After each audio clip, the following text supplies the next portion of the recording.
इधर बंगाल में बाबरी मस्जिद की हो रही थी तैयारी, उधर यूपी में योगी ने कर दिया खेल।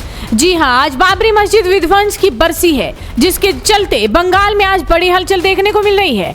तो वहीं यूपी में योगी सरकार ने क्या कुछ किया है वो आज आपको दिखाएंगे। दरअसल पश्चिम बंगाल के मुर्शिदाबाद में विधायक हुमायूं कबीर नई बाबरी मस्जिद की नींव रखने जा रहे हैं। बेलडांगा में नई मस्जिद के लिए जमीन पहले ही तय की जा चुकी है। इस कार्यक्रम में सऊदी के मौलाना भी शामिल हो रहे हैं। वहीं लगभग 60,000 लोगों के लिए बिरयानी भी बनाई गई है। इनमें 40,000 मेहमान और 20,000 स्थानीय लोग शामिल हैं। इसके अलावा भी लाखों लोग इस जमीन पर इकट्ठा होने जा रहे हैं। अलग अलग जगहों से लोग ईंट लेकर बेलडांगा पहुंच रहे हैं। 25 बीघा जमीन पर लगभग 3 लाख लोग इकट्ठा होंगे।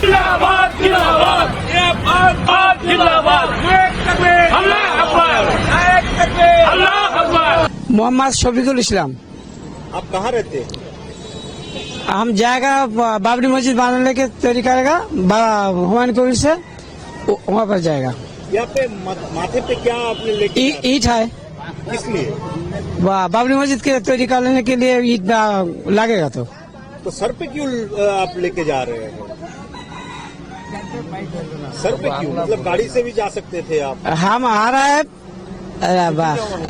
रात में गाड़ी में आए 11 बजे, तो घूमेगा ट्रेन स्टेशन में, सुबह हो जाएगा तो हम हट के लिए चल जाएगा। कोई कष्ट नहीं है हमारा। कभी नहीं देगा टीएमसी का वोट। टीएमसी का खेला बंद हो गया। अब बेला होले बुझते पारबे। कोशिश किया तो क्या होगा, मुस्लिम जो करना चाहता वो होगा। अगर समाधान में करना तो सही है, हम तो किसी को परेशान तो नहीं कर रहे हैं ना। बनेगा जरूर बनेगा, क्यों नहीं बनेगा। हम खुद देगा वोट, क्यों नहीं देगा। जितना युवक संख्या है सभी आदमी देगा, क्यों नहीं देगा। दिक्कत करने वाला है वो तो दिक्कत करेगा, जो अल्लाह का मर्जी है। इस्लामपुर थाना আমরা হুরসি অঞ্চলের ঘুঘুপাড়া গ্রাম থেকে এসেছি। আজকে আমরা ইট নিয়ে বেলডাঙ্গা ভাটাতে কিনলাম। হ্যাঁ, এবং খুব ভালো লাগছে, এতে কোনো পেরেশানি নেই। আমরা খুব আনন্দিত আজকে। वहीं इस कार्यक्रम को लेकर नेताओं की प्रतिक्रिया आनी भी शुरू हो चुकी है। टीएमसी ने पहले ही इस पर आपत्ति जताई थी और हुमायूं कबीर को सस्पेंड कर दिया था। अन्य राजनीतिक दल भी इसका विरोध कर रहे हैं। भारतीय जनता पार्टी के वरिष्ठ नेता दिलीप घोष ने कबीर पर सीधा हमला बोला। उन्होंने कहा कि हुमायूं कबीर जैसे नेता अपनी राजनीति चमकाने के लिए ऐसे कदम उठा रहे हैं। है ही नहीं, उसका शहीदी दिवस है, कुछ लोग शहीदी दिवस मनाते हैं और नया राजनीति चमकाने के लिए हुमायूं कबीर जैसे नेता और मुस्लिम वोट के लिए सब कर रहे हैं। आपस में टीएमसी का लड़ाई है, कई बार सस्पेंड हुए कर रहे हैं। उनका अच्छा रहेगा कि सब पार्टी में जा चुके हैं, नया पार्टी बना कर लड़े। और बंगाल में मुसलमानों के साथ जो अत्याचार हो रहा है, यहाँ जो गरीबी है, पिछड़ापन है मुसलमानों का, उनसे उन लोगों को उद्धार करें, विकास की राजनीति करें, यही अच्छा रहेगा। दीदी का पिछड़ागू बन के कुछ नहीं होने वाला है, ना तो झगड़ा करके कुछ होगा। आज मुस्लिम समाज यहाँ से निकल करके अपने आगे बढ़ना चाहता है, तो उसका नेतृत्व करें। वहीं बेलडांगा समेत आसपास का इलाका आज हाई अलर्ट पर है। कोलकाता हाईकोर्ट ने कल ही मस्जिद निर्माण पर रोक लगाने से इनकार कर दिया था। कोर्ट ने कहा कि कार्यक्रम के दौरान शांति बनाए रखने की जिम्मेदारी राज्य सरकार की होगी और हाईकोर्ट के निर्देश के बाद राज्य सरकार ने बेलडांगा और रानीनगर थाने के इलाके और आसपास सेंट्रल आर्म फोर्स की 19 टीमें, रैपिड एक्शन फोर्स BSF, स्थानीय पुलिस की कई टीमों समेत 3,000 से ज्यादा जवान तैनात किए हैं।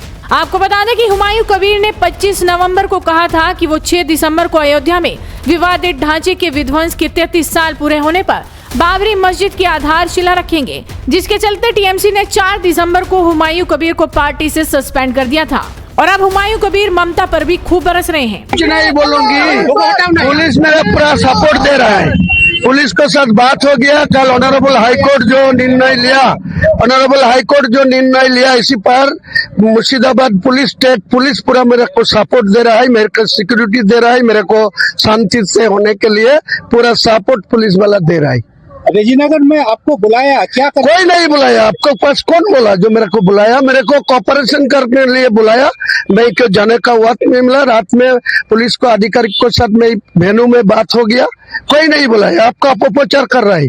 आपको दुश्मनी करके ये नहीं होने देने के लिए आपको किसी को बात मुझे मुख पर ऊपर है। সৌদি আরব থেকে প্রতিনিধি আসছে, এটা কি সত্য? দেখতে পাবেন, চলুন ওখানে চলুন, দেখতে পাবেন কে প্রতিনিধি আসছে কে না আসছে দেখতে পাবেন। लेकिन वहीं यूपी में किस तरह से योगी सरकार ने तैयारी की है वो भी जरा देखिए। दरअसल बाबरी मस्जिद विध्वंस की बरसी पर भगवान श्री राम की जन्मभूमि अयोध्या, श्री कृष्ण जन्मभूमि मथुरा समेत पूरे यूपी में सुरक्षा कड़ी कर दी गई है। अयोध्या और मथुरा के साथ वाराणसी, लखनऊ, मेरठ, अलीगढ़, आगरा, कानपुर और प्रयागराज जैसे प्रमुख जिलों में भी विशेष सतर्कता बरती जा रही है। बता दें कि अयोध्या में 22 साल पहले 6 दिसंबर 1992 को राम मंदिर आंदोलन से जुड़े कार सेवकों ने बाबरी मस्जिद ढहा दी थी और हाल ही में धर्मध्वजा की स्थापना के साथ ही मंदिर का निर्माण अब पूरा हुआ है। ऐसे में आज सुरक्षा एजेंसियां ज्यादा सतर्क हैं। अयोध्या के एसएसपी गौरव ग्रोवर ने बताया कि जिले के सभी थानों को अलर्ट पर रहने के निर्देश दिए गए हैं। 4 दिसंबर से ही अतिरिक्त निगरानी रखी जा रही है और आज तो सुरक्षा घेरा और भी ज्यादा कड़ा कर दिया गया है। अयोध्या धाम में श्रद्धालुओं की सुरक्षा हेतु आज जो है जनता में आत्मविश्वास का भाव पैदा करने के लिए पैदल गश्त और एरिया डोमिनेशन किया जा रहा है। साथ ही साथ जो भी हमारे प्रमुख चौराहे हैं उन पे हम वाहनों की चेकिंग भी कर रहे हैं।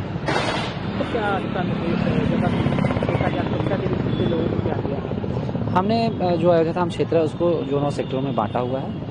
सेक्टर वार हमने ड्यूटियां भी लगा रखी हैं और साथ ही जितने भी इलेक्ट्रॉनिक माध्यम है हमारे सीसीटीवी हुआ या फिर हमारा टीथर ड्रोन है, इसके माध्यम से सभी क्षेत्रों जितने भी हमारे स्थान है उन पर निगरानी रखी जा रही है। उत्तर प्रदेश, जहां कभी उद्योग लगाने से पहले लोग 10 बार सोचते थे, आज वही प्रदेश भारत का नया निवेश गंतव्य बनकर उभर रहा है। प्रधानमंत्री नरेंद्र मोदी और मुख्यमंत्री योगी आदित्यनाथ की जोड़ी ने यूपी को निवेशकों की पहली पसंद बना दिया है। कभी कानून व्यवस्था को लेकर बदनाम इस प्रदेश में आज शांति, सुरक्षा और स्थिरता निवेशकों का भरोसा बना रही है। 2023 की ग्लोबल इन्वेस्टर्स समिट में यूपी को 35 लाख करोड़ रुपए से ज्यादा के निवेश प्रस्ताव मिले और आज देश के सबसे बड़े एयरपोर्ट जेवर इंटरनेशनल एयरपोर्ट से लेकर defence corridor, Purvanchal expressway, Bundelkhand expressway, freight corridor जैसे प्रोजेक्ट यूपी की तस्वीर बदल रहे हैं। जहां पहले फैक्ट्रियां बंद होती थी, आज वहां Tata, Adani, micron, Hitachi, IT और ईवी कंपनियों की कतार लगी है। यूपी के युवाओं के लिए लाखों नौकरियां तैयार हो रही हैं। योगी सरकार की सिंगल विंडो सिस्टम, रिकॉर्ड नीति सुधार और जीरो टॉलरेंस पॉलिसी ने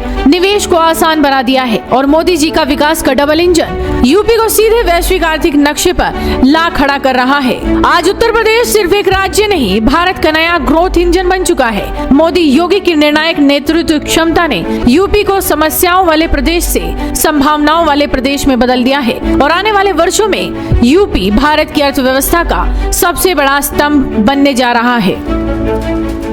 सीएम योगी के निर्देशों के बाद 6 दिसंबर को शौर्य दिवस या काला दिवस को लेकर अयोध्या के साथ अवध क्षेत्र प्रतापगढ़ में भी पुलिस प्रशासन पूरी तरह से अलर्ट मोड पर है। पुलिस अधिकारियों ने शहर के संवेदनशील इलाकों का निरीक्षण किया और अधीनस्थों को सतर्क रहने के निर्देश दिए। पुलिस प्रशासन ने नागरिकों से भी शांति और सहयोग बनाए रखने की अपील की। यानी कि पूरे यूपी को छावनी में तब्दील कर दिया गया है। चप्पे चप्पे पर पुलिस बल तैनात है और पूरी तरह से सुरक्षा एजेंसियां भी अलर्ट मोड पर हैं। लेकिन वहीं बंगाल में किस तरह की तस्वीरें देखने को मिल रही हैं, वो वाकई हैरान करने वाली है। तो आप इस वीडियो पर क्या कहेंगे, अपनी राय हमें कमेंट कर बताइए। साथ ही इस वीडियो को शेयर कीजिए और जुड़े रहिए हेडलाइंस इंडिया के साथ।